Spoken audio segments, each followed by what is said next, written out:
Hi, welcome to my YouTube channel knowledge with Raghav. आइए पिछले lecture को कंटिन्यू करते हैं। तो केमिकल प्रॉपर्टीज अब देखते हैं मेटल्स का। ठीक है, मेटल्स का अब केमिकल प्रॉपर्टीज देखते हैं क्या है। तो व्हाट हैपेंस जब metals are burned in air. Suppose कीजिए हम मेटल उठाते हैं और मेटल को हम जलाने की कोशिश करते हैं एयर में, तो क्या होता है देखिएगा। मैग्नीशियम जैसे आप लिए थे, मैग्नीशियम को हीट देके हम जब एयर में जल रहा था, ऑक्सीजन के साथ रिएक्ट कर रहा था, तो एक डेजलिंग व्हाइट फ्लेम दे रहा था। जैसे आप मैग्नीशियम को जब रिएक्ट कर रहे थे एयर के साथ, तो मैग्नीशियम प्लस O2 के साथ क्या बना रहा था, मैग्नीशियम ऑक्साइड बना रहा था। ठीक है, इसको बैलेंस कर सकते हैं। वो 2 पे है, यहाँ पे 2 कर लीजिए, यहाँ पे 2 कर लीजिए, बैलेंस हो जाएगा। तो इस तरह से एक रिएक्शन, और जो मैग्नीशियम का आप रिएक्शन जैसे ही कर रहे थे, तो आप क्या देख रहे थे कि जब मैग्नीशियम को हम रिएक्शन कर रहे थे तो एक डेजलिंग व्हाइट फ्लेम दे रहा है। सवाल ये उठता है कि do all the metals react in the same है क्या।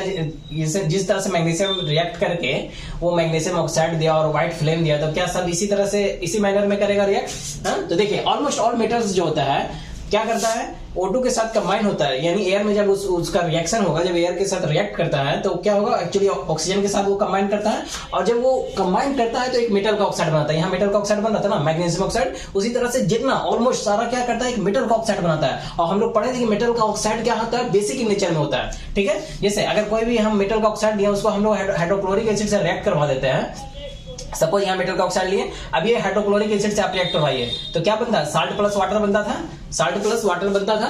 जैसे मान लो ये यहाँ पे MgO लेता है, मैग्नीशियम ऑक्साइड यहाँ जो बना, ये मेटल का ऑक्साइड है, हाइड्रोक्लोरिक एसिड से रिएक्ट करवाए तो MgCl2 प्लस वाटर बन जाएगा। ठीक है, साल्ट प्लस वाटर बनता था। तो हम लोग क्या देखें कि अब हम लोग ये भी देखे थे कि एसिड और बेस जब रिएक्ट कर रहा था तो साल्ट वाटर बना रहा था। इसका मतलब मेटल ऑक्साइड क्या था, बेसिक इन नेचर है। ठीक है, तो यहाँ से पता चल रहा है कि जितना भी है मेटल, यहाँ पे बेसिकली क्या है, मेटल एयर के साथ रिएक्ट करेगा जितना भी, तो मैक्सिमम सब मेटल ऑक्साइड बनाएगा। और पहले ही पढ़ लिया कि metal oxide basic in nature होता है। तो ये यहाँ पे क्लियर हुआ कि मेटल एयर से रिएक्ट करेगा, मेटल O2 से रिएक्ट करेगा तो मेटल ऑक्साइड बनाएगा। जैसे कॉपर भी एक मेटल है, ऑक्सीजन से रिएक्ट कर रहा है तो कॉपर ऑक्साइड बना रहा है। ये ब्लैक हो गया। पहले ये क्या होता है, पहले ये कौन सा कलर का होता है, रेडिश ब्राउन होता है। अब देखिए एल्युमिनियम करेगा O2 के साथ रिएक्ट, एयर के साथ रिएक्ट किया, एल्युमिनियम भी मेटल है आपका, तो क्या बनाया, एल्युमिनियम ऑक्साइड बना दिया।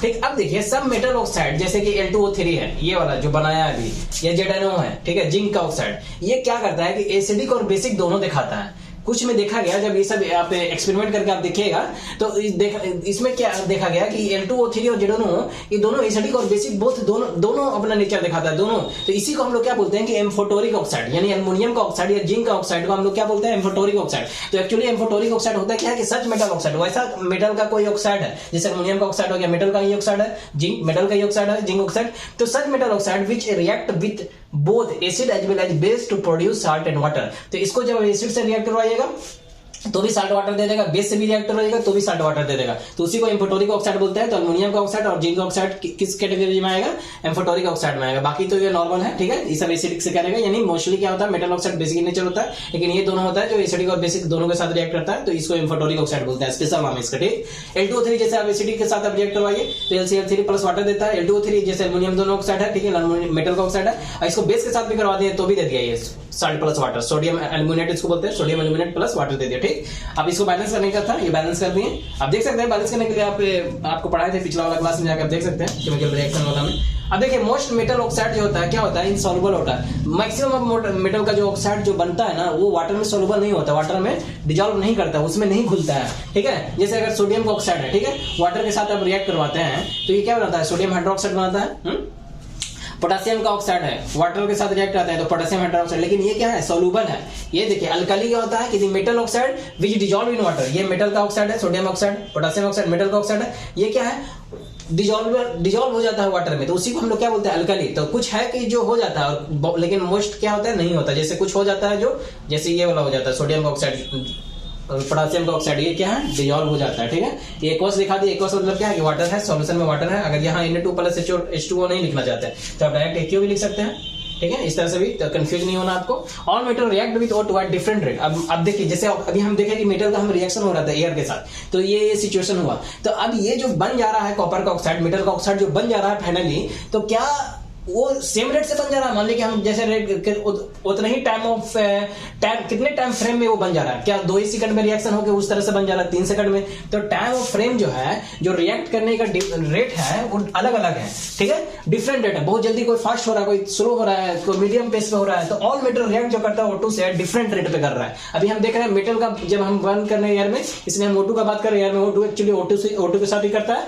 तो अब जो रेट का बात करते हैं कि कैसे किस रेट से करता है, तो एक्चुअली सब डिफरेंट रेट से कर रहा है। तो जो रिएक्टिविटीज हो रहा है वहां पर, रिएक्शन जो हो रहा है वो विगोरसली होता है, किसी किसी में बहुत तेजी से होगा, किसी में स्लो होगा। तो विगोरसली, जैसे सोडियम और पोटेशियम, ये भी मेटल है आपका, ये मेटल जो होता है ऑक्सीजन के रिएक्ट बहुत विगोरसली करता है, फास्ट करता है। मान लीजिए इसको ओपन आप ऐसे ही रख देते हैं, खुला आप एयर में रख देते हैं, सराउंडिंग में रख देते हैं, एटमॉस्फेयर में रखते हैं, तो ये एयर के साथ ऑक्सीजन के, एयर में ऑक्सीजन के साथ रिएक्शन करके क्या करेगा, खटाक से रिएक्ट कर जाएगा और फायर कैच, मतलब कैच हो जाएगा, फायर में आग लगने की चांस होता है, आग लग जाएगी, ठीक है, आग लग जाती है। तो इसलिए एक्चुअली इसको हम लोग क्या करते हैं, ओपन नहीं रखते सोडियम पोटेशियम को, क्योंकि विगोरसली क्या करता है, ऑक्सीजन के साथ रिएक्ट कर जाता है, ठीक है। ये मेटल जो है विगोरसली रिएक्ट करता है, बहुत फास्ट करता है, इसका रेट ऑफ रिएक्शन बहुत फास्ट है, इसलिए इसको हम लोग कहाँ रखता है, केरोसिन ऑयल के साथ रखते हैं कि कोई एक्सीडेंटल केस ना हो कि हम रखें, मतलब ऐसे ही ओपन रखें तो कैच हो गया, फायर हो जाए। तो इसलिए इसको केरोसिन ऑयल में रखते हैं। सोडियम पोटेशियम को कहाँ रखता है स्टोर करके, केरोसिन ऑयल में रखते हैं। तो इसका रिएक्शन ऑक्सीजन के साथ कितना बहुत फास्ट है, ठीक है।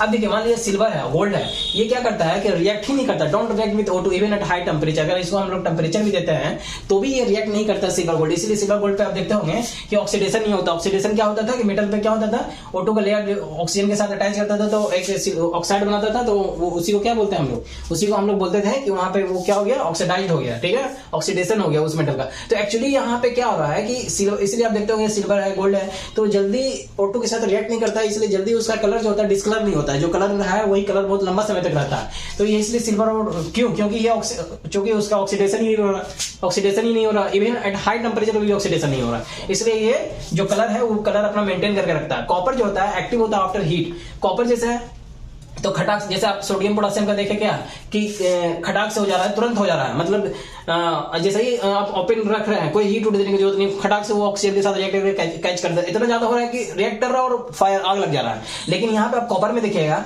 तो कॉपर में क्या हो रहा है ना कि ये जो होता है हीट जब इसको देते हैं तब ये कॉपर ऑक्साइड बना रहा था। यहाँ पे जो ये कॉपर ऑक्साइड बना रहा है, कॉपर ऑक्सीजन के साथ यहाँ पे जो रिएक्शन कर रहा है, तो ये हीट के बाद ये रिएक्शन हो रहा है, ऐसे नहीं हो रहा, ठीक है। तो ये हीट के बाद रिएक्शन हो रहा है। तो कॉपर जो है एक्टिव होता है कब, आफ्टर हीट, और हीट के बाद एक्टिव होने के बाद वो कॉपर ऑक्साइड बनाता है जो कि एक ब्लैक कलर का होता है। तो ये कॉपर है, पहले आपका रेडिस बनाता था, अब ये ऑक्सीजन, अब हीट दीजिएगा तो ऑक्सीजन के साथ रिएक्ट करके इसी कॉपर पे एक कलर बना देगा, एक मतलब एक सब्सटेंस डिपॉजिट हो जाता है जिसको कॉपर ऑक्साइड बोलते हैं, जो कि ब्लैक कलर का होता है, ठीक है। तो एक्चुअली देखिए, अब एक्चुअली आपको एक पॉइंट बताते हैं, एनोडाइजिंग। एनोडाइजिंग क्या होता है, एनोडाइजिंग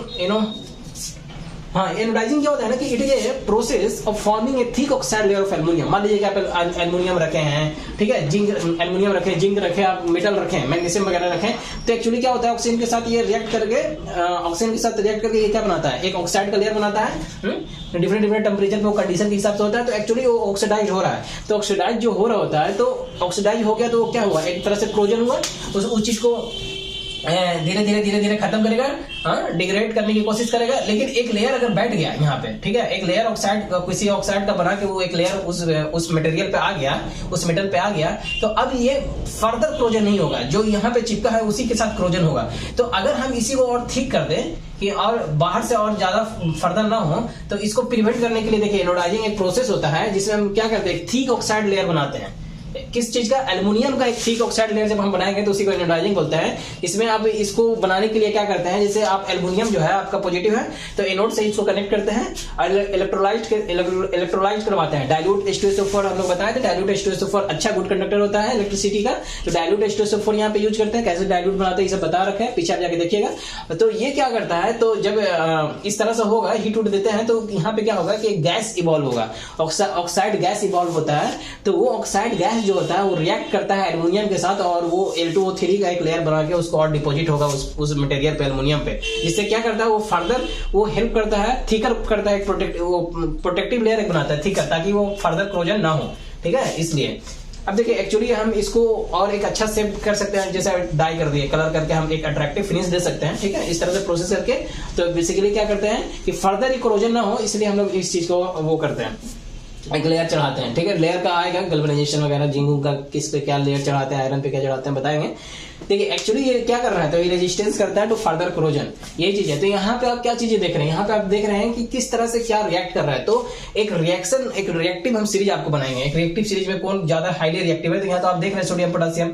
हाँ, तो अभी पूरा वो क्लियर नहीं पता चल पा रहा है, जब कुछ ऑक्सीजन के साथ रिएक्ट कर रहा है, कुछ हो है कि रिएक्ट कर रहा है हीट करने के बाद, कुछ है कि ये तो पता चल रहा है आपको कि सोडियम पोटेशियम जो है ये आपका कॉपर वगैरह, जिंक, एल्युमिनियम, ये सबसे ज्यादा रिएक्टिव है। क्यों? क्योंकि जैसे ही ओपन में रखा है खटाक से क्या हो रहा है, इसमें फायर कैच कर रहा है, मतलब बहुत विगोरसली ऑक्सीजन के साथ रिएक्ट कर रहा है। तो आगे हम आपको वाटर के साथ और एसिड के साथ, ये सब के साथ उसका एग्जांपल लेके मेटल का रिएक्शन करवा के दिखाएंगे और देखेंगे क्या सिचुएशन, क्या कंडीशन एराइज हो रहा है, जिसके वजह से जो आपका रिएक्टिविटी है उसका सीरीज कैसे बनेगा। ठीक है ना? तो होप आपको अभी समझ में आया होगा। आगे का क्लास में अभी नेक्स्ट बताता हूं आपको।